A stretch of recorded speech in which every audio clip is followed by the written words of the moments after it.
"I don't want you, fat girl." Mountain Man rejected his obese birthday gift until she saved him. "I don't want you, fat girl." The words hit harder than the cold. Maeve flinched, bare wrists chafing against the raw rope that still circled them. She stood on the rough porch of a lonely cabin, boots caked in mud, cheeks wet with drying tears. Pines crowded close on every side, the Blue Ridge Mountains rising like dark walls behind them. In front of her, Elijah Storm Blackwood stared as if someone had dropped a dead animal at his feet instead of a living, breathing woman. He was huge, tall as a barn door, shoulders blocking the doorway, his dark hair tied back at his neck, beard clipped close to a hard jaw. His eyes were the worst of all, deep green and cold enough to make the spring air feel like winter. Behind Maeve, old Henderson shifted his weight, the worn leather of his boots creaking. The Cheyenne elder's weathered face was calm, but his voice was firm. "She's not an object, Elijah. She's a life you can save." Elijah didn't look at him. He kept his gaze on Maeve, like he could push her back into the trees by will alone. "I told you," he said, voice low and flat. "I don't want a wife. I don't want company. And I especially don't want some stranger you dragged out of nowhere and tied like a sack of grain." Maeve swallowed hard. She knew what he saw.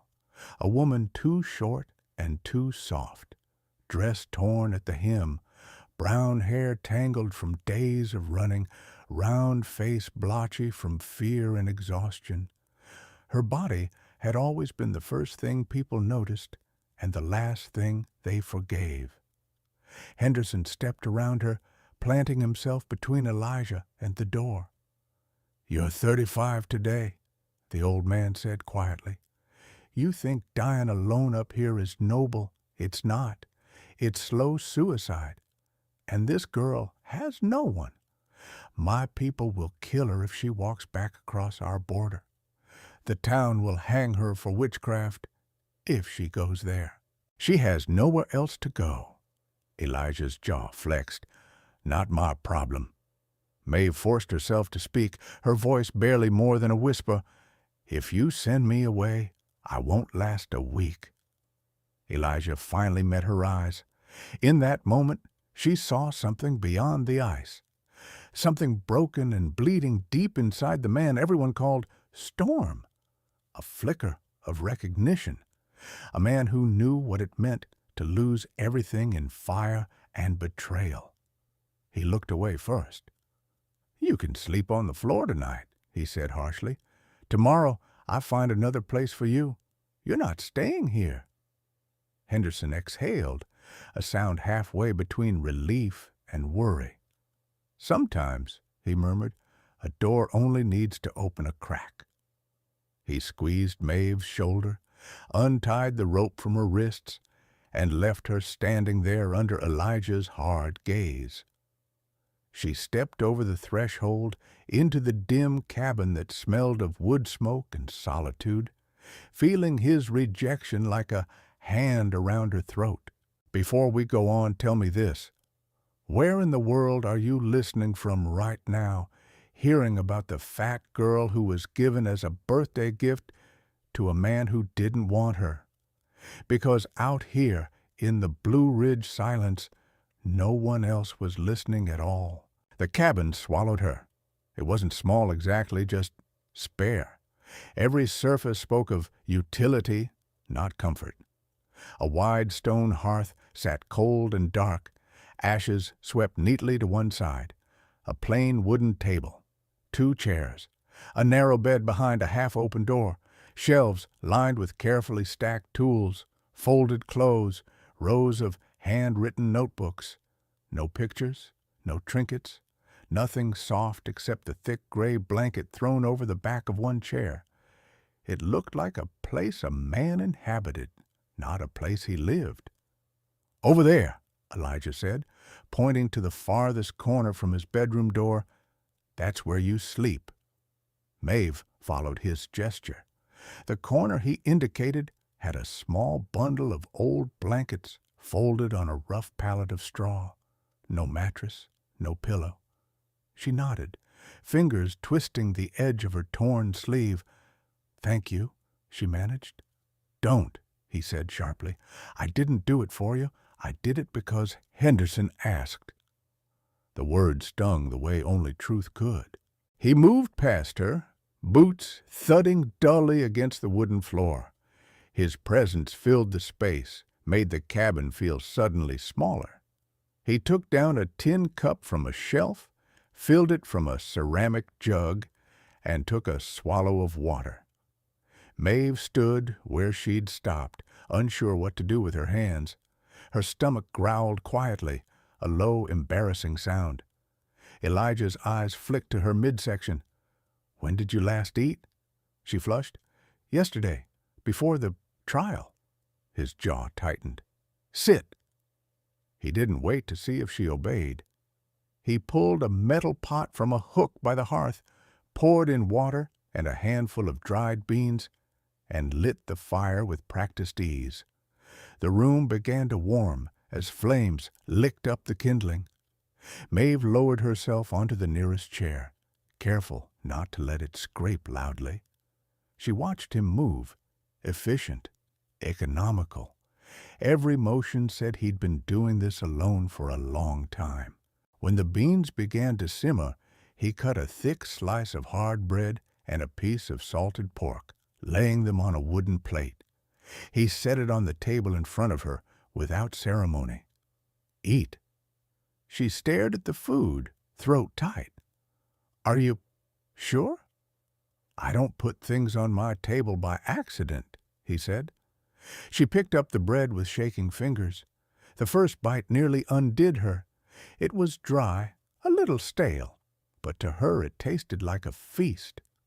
She chewed too fast, coughed, reached for the cup of water Elijah had silently placed by her hand without her noticing. "Slow down," he said. "Food isn't going anywhere." She nodded, tears burning behind her eyes. He sat across from her, not eating, just watching. The scrutiny made her skin prickle. She swallowed, forcing herself to meet his gaze. "You don't have to feel responsible for me, you know. If you change your mind in the morning and send me away, I won't blame you." "Yes, you will," he said flatly. "You'll be dead by the end of the week, and the last thought you have will be that I could have stopped it." Her hand stilled on the bread. "Is that what you think of yourself? Someone who could stop things but doesn't?" For a heartbeat, something flashed in his eyes, sharp, wounded, furious. "Finish eating," he said. "You're talking too much for someone who has no strength." She dropped her gaze and obeyed. When the plate was empty, when her belly was finally blessedly full enough that it hurt a little, Elijah rose. He took the plate, washed it in a basin, dried it with a cloth worn thin from use. "You'll need blankets," he muttered.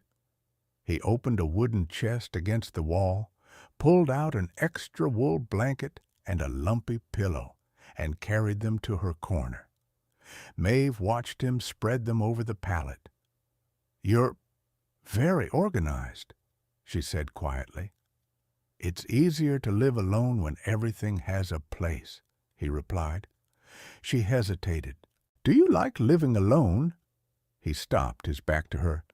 "Liking it doesn't matter," he said. "It's what I chose." "Because of her," Maeve said gently. He turned, brows drawing together. "Who?"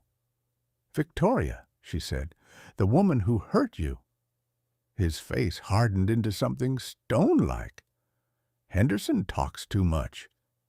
"He didn't," Maeve said quickly. "He only said you'd been betrayed. The rest I guessed." He stared at her for a long, heavy moment, as if weighing whether she was worth answering. Finally, he said, "You're not here to guess about my life. You're here because everyone else wants you dead." The words were cruel, but beneath the cruelty lay another truth. He hadn't denied the name. Maeve clasped her hands together in her lap. "I know why the town wants me dead," she said quietly. "They don't like women who know how to heal what they can't. They don't like women who don't fit the shape they approve." He said nothing, but his gaze flicked down her body again, and this time she felt something else there besides dismissal. Not desire, no, nothing that soft. More like assessment, curiosity. "You're a healer?" he asked. "I learned herbs from my mother," Maeve replied. "Tinctures, tonics, salves, enough to take the fever down, enough to ease the pain when there's no doctor." He snorted. "That's what got you called a witch?" "That," she said bitterly, "and curing a child the town doctor said would die." Silence fell. For a moment, the only sound was the soft crackle of fire. "I don't care if you're a witch," Elijah said at last, "as long as you don't bring trouble to my door."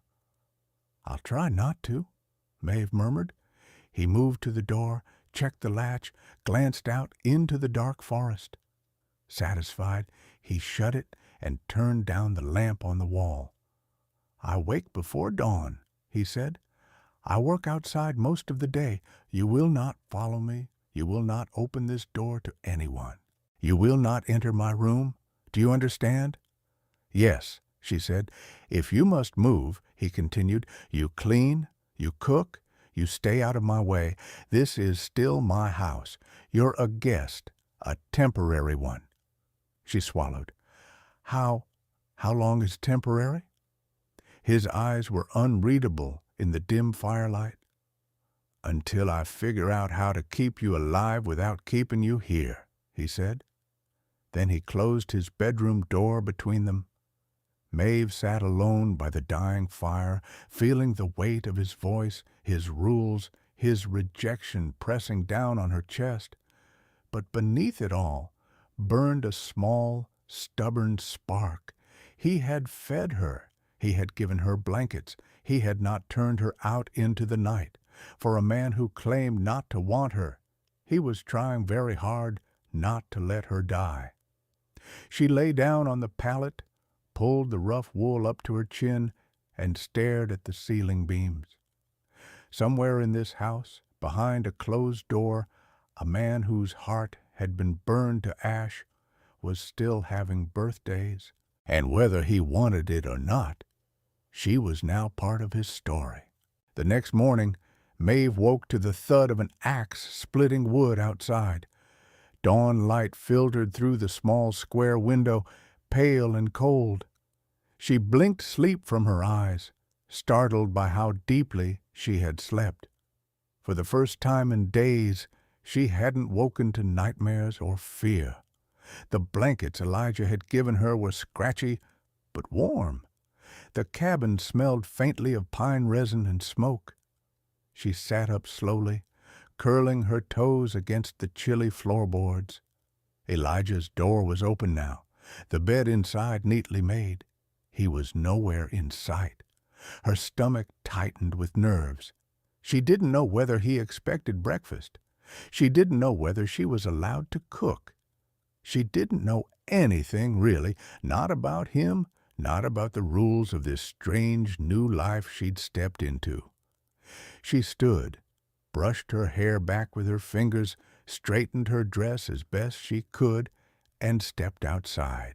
Elijah was in the clearing behind the cabin, swinging an axe down onto a thick log with precise, controlled force. His shirt clung to his back with sweat, muscles flexing beneath sun-browned skin. The rhythm of his work was relentless. Lift, swing, split, lift, swing, split. He didn't look at her. He didn't have to. He had the sharp awareness of a man who'd learned long ago that danger could come from behind as easily as from the front. "You're awake?" he said without turning. "Yes," she replied softly. Do you need help? No. Another swing, another clean split. You'll only get hurt. I could learn, she offered. He paused, resting the axe head on the stump, leaning on the handle. You almost cut your own leg off last time. I don't have spare legs lying around. Her cheeks warmed. I was frightened. I didn't know how to hold it properly. That's the point, he said. You don't know, and out here, not knowing gets you killed. Maeve clasped her hands together. Then teach me. For the first time, he faced her fully. The early sun lit the planes of his face, making him look even rougher, even more beautiful, in a wild, unreachable way. I don't have time to teach you everything you need to survive these mountains. Then teach me something, she said, unable to keep the tremor from her voice. Anything. Elijah studied her, a long, assessing look that made her feel seen and weighed and measured all at once. Finally, he pointed toward the cabin. Start with breakfast. She nodded, trying not to feel foolish. She hurried inside, determined not to disappoint him. She stoked the fire, set a pot to boil, and searched the shelves for ingredients. There wasn't much. Dried beans, oats, salted pork, a few onions stored in a basket. She chose oats. Simple, safe. She stirred carefully, keeping the flame low, adding a pinch of salt the way her mother had taught her. By the time Elijah came in, wiping sweat from his brow with the back of his hand, the cabin smelled warm and comforting. He hesitated just inside the door. "What is that?" he asked warily. "Oat porridge," she said, "with a little pork drippings for flavor." He blinked once, slowly. "You didn't burn it." "I tried very hard not to," she said with a small smile. She placed a bowl on the table. He sat, picked up the spoon, and tasted. Just one bite. His face didn't change, but she noticed his shoulders ease. "It's decent," he said. Relief flooded her. "I'm glad." They ate in silence, but it wasn't the sharp, painful silence of the night before. This one felt tentative, uneasy, but not hostile. When they finished, he stood. "I have to reinforce the fence on the west side. Bears tore through it last week." "Can I come?" she asked before she could stop herself. "No," he said immediately. Then softer, "Not yet." Her heart dipped, but she nodded. "What should I do here?" He surveyed the cabin, eyes landing on the stack of unwashed dishes, the clutter near the hearth, the pile of mending in the corner. "Whatever you think needs doing." She brightened. "I can do that." "Don't open the door for anyone," he added, voice turning sharp again. "Not hunters, not travelers, not even someone who says they know me." "Why not?" "Because people lie," he said, pulling on his coat. "And I don't want to have to kill anyone today." The door shut behind him before she could answer. Maeve worked hard the next hours. She scrubbed the table. She cleaned the soot from the stone hearth. She swept the floor until the wood shone faintly. She mended 2 of his shirts, clumsy stitches but strong. By midday, the cabin looked different, warmer, lived in, almost like a home. When Elijah returned, sweat-soaked and mud-splattered, he stopped dead in the doorway. "What happened?" he muttered. Maeve wrung her hands nervously. "Is it too much? I only wanted to help." He looked around slowly, at the swept floor, the organized tools, the shirts folded neatly, the fire crackling gently. "It's fine," he said, but the word sounded strange in his mouth, as if he wasn't used to saying it. Then he added, almost grudgingly, "Better than fine." She smiled, small, soft, but real. Elijah shifted his weight, looking suddenly unsure of himself. "You're learning faster than I expected." "You're teaching," she said, "even when you think you're not." He looked away first. That afternoon, he let her follow him to the edge of the clearing, not far, not into the deep woods, but far enough that she felt the sun on her face and the wind in her hair. Far enough that she wasn't trapped. He showed her how to identify bear tracks, how to tell fresh ones from old, how to listen for the rustle of movement in the brush. He spoke quietly, carefully, explaining each detail with the precision of a man who had once taught others and forgotten he knew how. Maeve listened with her whole body. At one point, she stumbled on a rock, and Elijah caught her elbow instinctively. His hand closed around her arm, warm, strong, gentle, despite the size of him. She froze. He froze too. Their eyes met. He released her at once, clearing his throat. "Watch your step." "Yes," she whispered, but the warmth of his hand lingered. When the sun dipped behind the treetops, they headed back to the cabin. Elijah walked ahead, broad shoulders cutting the light. Maeve followed, heart beating fast as she realized something she had no words for yet. The mountain road between them was long, but today they had taken the first step toward each other. By the end of the second week, something had changed. Maeve felt it first, not in anything Elijah said, but in the things he didn't. The silence between them softened. His footsteps were no longer a warning, but a presence. His morning routine no longer sounded like the rhythm of a man determined to stay alone. And though he still didn't smile, his eyes lingered longer when she spoke, as if he was beginning to hear more than just her words. The cabin changed, too. It wasn't sudden. It happened like spring thaw, quietly, drop by drop. Maeve washed the soot from the hearthstones until they gleamed. She scrubbed the wooden floor until it looked like honey in the sunlight. She found Elijah's forgotten pile of books, architecture books, journals filled with sketches of buildings, and she arranged them neatly on a shelf. She picked wildflowers from the meadow and put them in a clay cup beside the window. Elijah never asked her why she bothered. He never said thank you. But every time he came inside, Maeve saw it. The tiny pause, the near invisible breath he took, as if surprised something warm waited for him. One morning, she woke early, determined to try something new for breakfast.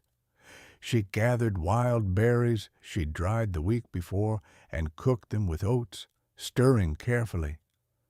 When she brought the bowl to Elijah, he blinked in surprise. "You didn't burn it," he said. "Is that your measure of success?" She teased gently. His mouth twitched, not quite a smile, but close. "Out here?" "Yes." He took a spoonful, stopped, took another. Maeve waited, breath held. "It's good," he said. 2 words, but her chest filled with light. Later that morning, Elijah came in from repairing the roof and found Maeve lifting a bucket of water that was obviously too heavy for her. Without a word, he walked over, took the bucket from her hands, and carried it to the stove. "You'll hurt your back," he said. Maeve blushed. "I just wanted to save you time." "You don't save me time by injuring yourself," he said, wiping his hands on a cloth. There it was again, care hidden inside gruffness. "Here," he added, reaching for something behind him. "I made this for you." Maeve's breath caught. It was a stool, small, sturdy, carved from pine, polished smooth. "For me?" she whispered. "You're always kneeling by the hearth," he said, avoiding her eyes. "Your knees must hurt." Her throat tightened painfully. No one had noticed things like that since her parents died. "Thank you," she said, voice trembling. "Don't make it a big deal," he muttered. It's just wood." But his ears turned a faint shade of red. A few days later, a storm hit. Not the gentle rainstorms of lower towns, but a mountain tempest that shook the cabin walls, rattled the shutters, and filled the night with wind that howled like a wounded animal. Maeve shivered at every clap of thunder. Elijah stood by the window, watching the storm with a soldier's caution. "It won't hurt us," he said. "The cabin's solid." "I trust you," Maeve whispered. Something in him softened at that. When lightning struck a tree nearby, the crack made Maeve jump. Elijah crossed the room in 2 strides and placed a hand on her shoulder. "You're safe," he said quietly. "Nothing will happen while I'm here." The words slid through her like warm water. That night, with the storm raging and the wind pushing cold air under the door, Elijah walked over to the hearth where Maeve sat, reading one of his journals. "You'll freeze over there," he said. "Move closer to the fire." She hesitated. "This is your chair." "It's just a chair." He nudged it toward her until she sat. Then he took the stool she thought was hers and sat beside her, closer than he had ever been. She felt his warmth without touching him. Outside, the storm screamed. Inside, the fire glowed gold. And for the first time, Maeve didn't feel like an intruder. The next morning, Elijah did something that startled her so much she dropped her spoon. He laughed. It happened when Maeve tried to gather eggs from the chickens Elijah kept in a small fenced yard. The hens didn't like strangers. One particularly angry one chased her in circles, flapping and pecking, while Maeve shrieked and scrambled across the yard. Elijah leaned on the fence, arms crossed, watching with unmistakable amusement. When she ran past him the 4th time, he caught the chicken with one swift motion, tucked it under his arm, and shook his head. "They can smell fear," he said. Maeve panted. "I wasn't afraid." "You screamed like something was murdering you." Her cheeks burned. "It surprised me." He chuckled. "You're hopeless." But the way he said it wasn't mocking. It was fond. The evening after that, Elijah showed her how to use the smaller axe safely. He stood behind her, guiding her hands on the handle. His chest brushed her back lightly as he adjusted her stance. "Feet apart," he murmured. "Good. Now swing with your whole body, not just your arms." She felt his breath warm on her neck. Her heart pounded unsteadily. She swung the axe. The log split clean down the middle. Elijah smiled, small, real, unguarded. "Not bad." Maeve beamed. "Thank you for teaching me." "You're a quick learner," he admitted. "Stubborn, but quick." Stubborn. The word felt like praise. That night, as they sat by the fire, a comfortable quiet settled over them. Maeve finally asked the question that had lived in her chest for weeks. "Elijah, do you still want me to leave?" He didn't answer at first. He threw another log on the fire, watched the sparks scatter up the chimney. Then he spoke, voice low. "I told myself you were temporary," he said. "A burden, a reminder of everything I'd sworn to avoid." He paused. "But the cabin is different now." Maeve's breath hitched. "Different how?" she whispered. "Warmer," he said. Her eyes filled. "Elijah." "Don't," he warned softly. "I'm not ready to say more." "I understand." He turned to her then, eyes gentler than she'd ever seen them. "But I haven't been looking for another place for you anymore." Maeve's heart soared. "Then, can I stay?" He didn't answer with words. He reached out slowly, so slowly she could have pulled away, and tucked a strand of her hair behind her ear. Her breath trembled. Elijah let his fingertips linger for a moment longer than necessary. Then he pulled away, stood, and said, "Come on, I'll show you how to lock the shutters properly. Storm season is coming." And Maeve knew, without him saying it, that something inside him had shifted. The mountain man who had once told her, "I don't want you," was beginning to want her in ways he did not yet have the courage to name. Autumn settled over the Blue Ridge like a quilt, gold leaves drifting over the cabin roof, the air crisp enough to sting lungs on early mornings. With the change in season came a deepening of the quiet between Maeve and Elijah. Not the cold, early silence that had kept them apart, but a charged stillness woven from unspoken things. Maeve felt it in every brush of his hand, every rare smile, every time he stood just a little closer than needed. But the mountain didn't forget, and neither did the world below. It began one evening as Maeve stirred a pot of venison stew, humming softly. Elijah stepped inside, shaking snowmelt from his coat. His expression was tight. "Someone's been here?" he said. Maeve froze. "Here? At the cabin?" "No, on my land. Fresh tracks.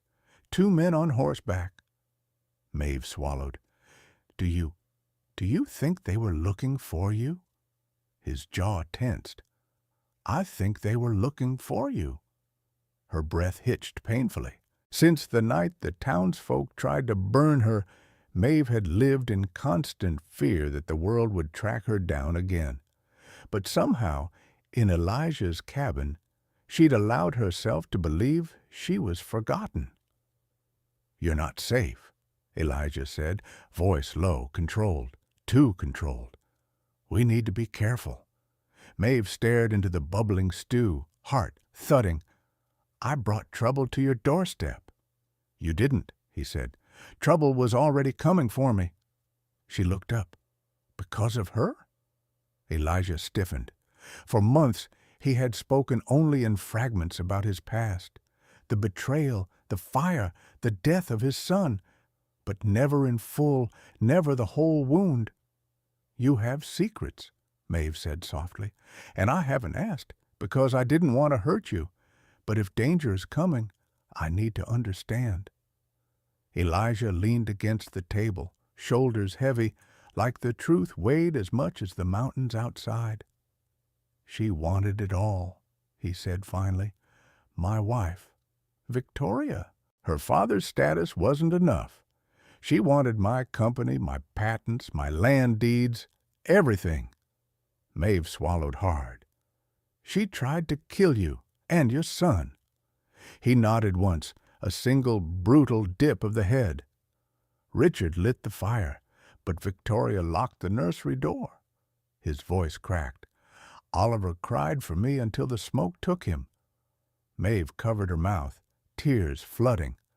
"Elijah, she disappeared after I killed Richard." His voice was as cold as the mountain wind. "And when people like her disappear, they don't stay gone, not forever." Silence fell like snow. After a long moment, Maeve whispered, "And me? Why are people still hunting me?" Elijah's gaze sharpened. "Because you healed someone you weren't supposed to." Maeve sank onto the chair. "A child with fever. The town doctor said he was dying. I gave him willow bark and mint, and the fever broke the next day." "And instead of thanking you," Elijah said darkly, "they accused you." "People are afraid of what they don't understand," Maeve whispered. Elijah's eyes flashed. "Then they should fear me." She looked at him, really looked, and saw the storm inside him gathering. "Elijah," she whispered, "don't fight the world alone. Let me help." "You help by staying alive," he said. "If something happens to you—" He stopped, breath leaving him like a blow. Maeve's pulse fluttered. "If something happens to me, what?" He looked away. But he didn't answer. The next morning, fear became real. Maeve was hanging linens outside when a twig snapped behind her. She turned and froze. 3 men stood at the tree line, dirty coats, shotguns, eyes sharp with hunger for gold. "Well, well," the tallest drawled. "Looks like the witch girl wasn't dead after all." Maeve stumbled back, heart hammering. "Stay away from me." "Oh, we're not here to hurt you," another man sneered. "We're here to collect a bounty." They stepped closer. Maeve screamed. The crack of a rifle split the air. One man's hat flew off as a bullet tore through the brim. They spun around. Elijah stepped from behind the cabin, rifle steady, eyes blazing. "If you take one more step," he said calmly, "the next shot goes through bone, not felt." The men hesitated. "We don't want trouble," the tall one began. "You brought trouble," Elijah said. "Now leave." "This woman's a wanted criminal," the man spat. "You can't just claim her." Elijah stepped between Maeve and the men, his size dwarfing hers. "She's mine," he said. "Touch her, and you die." Maeve's breath caught. Not at the claim of ownership. She knew he hadn't meant it the way the world did, but at the fury in his voice, the promise of protection, the truth he didn't dare say outright. The bounty hunters backed away, muttering, then disappeared down the ridge. Maeve trembled, knees going weak. Elijah turned to her. "You're hurt?" She shook her head. "No, just scared." He reached for her before he could stop himself. His hands, calloused, large, cradled her arms, steadying her. "You're safe," he murmured. Her chest tightened. "Not if men like that keep coming." Elijah exhaled sharply. "They will, and worse." "Because of me?" she whispered. "Because I've spent 9 years hiding from ghosts," he said. "But ghosts don't stay buried." She held his gaze, voice trembling. "What are we going to do?" Elijah's jaw flexed. "We fight," he said. "Together." The word together settled in her bones like warmth. But the danger wasn't gone. Not with bounty hunters searching, not with Victoria's shadow stretching across the years, not with whispers of witch still drifting through the valleys. The cabin that had begun to feel like a home had windows looking out on enemies. The mountain that had begun to shelter her had paths leading men with torches and guns straight to her door. And Elijah, who had once insisted he didn't want her, now stood ready to spill blood to keep her. Maeve's fingers curled in the fabric of his shirt as she looked up at him. "Elijah, please don't shut me out." He shook his head once. "I won't, not any more." "But you're afraid." "I'm terrified," he admitted. "The last time I cared for someone, the world burned them alive." She took his hand, slowly, as if touching a wild animal. "I'm not her," Maeve whispered, "and you're not the man you were." He closed his eyes, breath shuddering. "That's what scares me." Maeve lifted his hand to her cheek. "Let me be part of your fight," she said softly. When Elijah opened his eyes again, something had changed in them. Resolve, fire, and something deeper. "You already are," he said. Outside, the ridge wind howled. Inside, the storm they feared was finally coming to them. Winter struck early that year. Snow fell thick over the Blue Ridge, muffling the world into white silence. The cabin stood like a lone lantern in a vast frozen forest.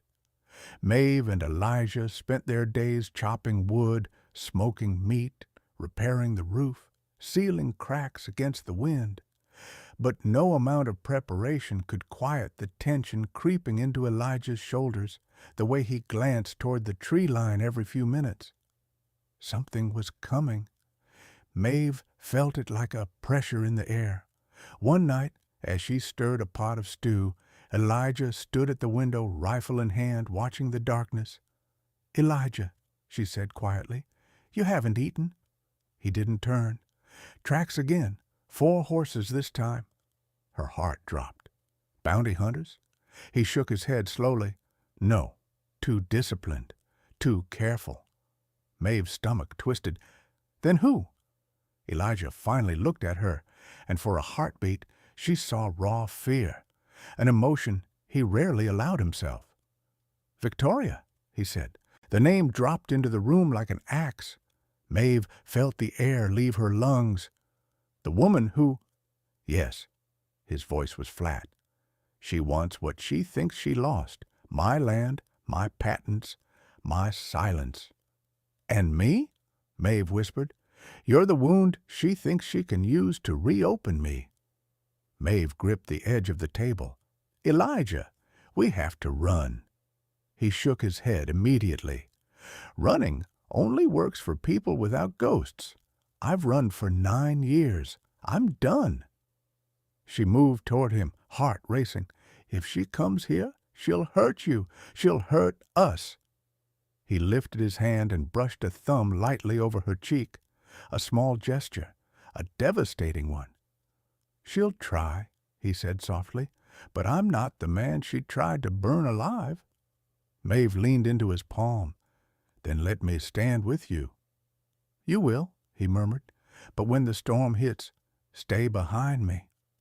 She nodded, though she had no intention of hiding while he bled.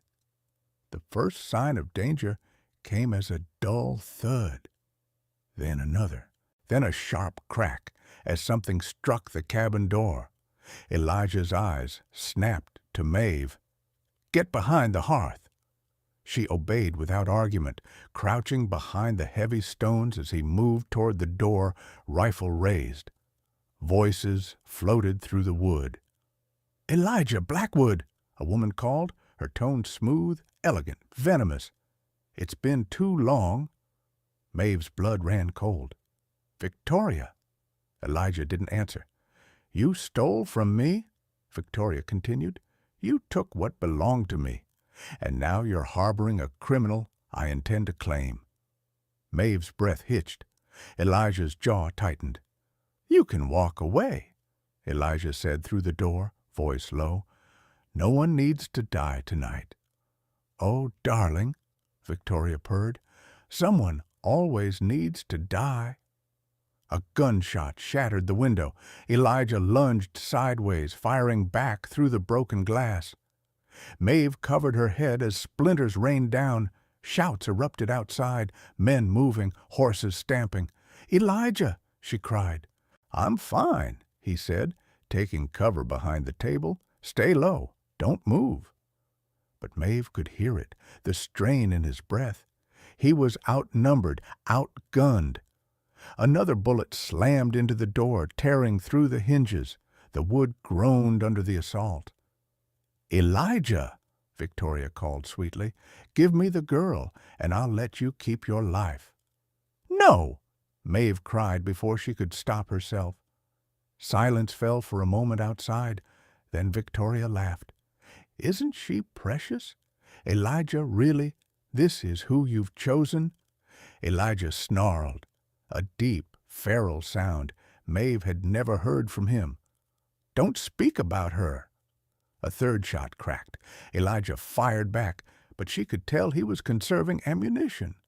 The door splintered. Men surged forward. Elijah met them head on. He moved like a man possessed, striking, blocking, firing, grabbing one man by the collar and slamming him into the wall.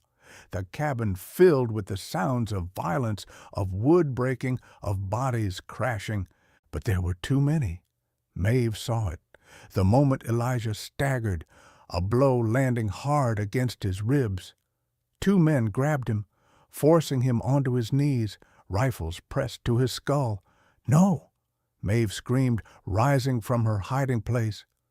Victoria stepped into the doorway, fur coat brushing snow from her shoulders, lips curved into a triumphant smile. "You always were predictable, Elijah," she said. "Fall for the helpless ones.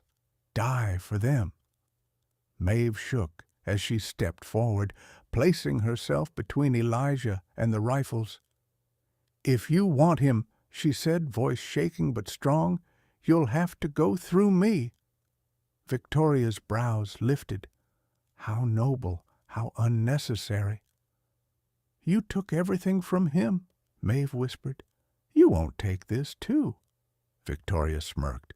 "And what is this, exactly? The love of a man who once rejected you on sight?" Maeve's chin trembled, but she didn't look away. "Yes, and the man he became." Elijah's voice cracked behind her. "Maeve, move." "No," she said. Victoria sighed dramatically and raised her pistol. The cold metal glinted in the firelight. Maeve closed her eyes, not in surrender, but in prayer. Then a scream, a crash. Gunfire erupted behind the tree line. Maeve's eyes flew open as Victoria spun around, shocked.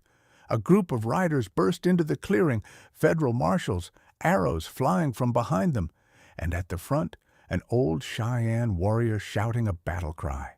"Henderson! Get down!" he roared. Maeve dropped.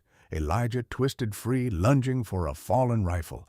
Victoria fired wildly, missing him by inches. Chaos exploded, shouting, gunfire, smoke, horses rearing. Maeve crawled to Elijah just as he reached for her. He grabbed her hand, pulling her into his chest. "I've got you," he whispered fiercely. And for the first time in her life, Maeve believed those words could be true. Snow fell quietly over the clearing, settling on bodies, broken rifles, and torn earth, as if the mountain itself wished to bury what had happened. The gunfire had faded. The shouting was gone. Only the soft hiss of snow against the cooling cabin roof remained. Maeve clutched Elijah's coat with trembling hands.